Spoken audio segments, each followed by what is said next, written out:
কিন্তু এত যে পোলা পোলা করেন টিভিতে দেখেন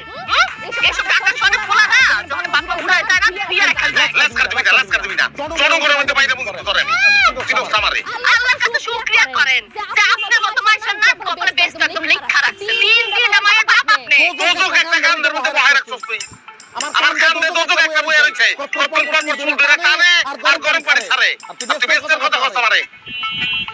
আই খানা সাবাত যাই সমস্যা কি গেলাম নাম খানা সাবাত আমার মায়ের গাড়ি দিবেন না কইতাছি তোর মাইয়া তুইল একটা লগে আমার চেহারা মিল নাই আমার না আমি স্বীকার করে গেলাম ওটা কিন্তু হুশ করে কইেন হুশ করে কইছি তোর মাইয়া তুইল আরে কোনটা বানালে আমি কেমনে মায়ের হবো হ্যাঁ আমি একলাই তো বেশাবা আল্লাহ রে কেডা কার জামাল আমার কাছে কামড় দে লবঙ্গ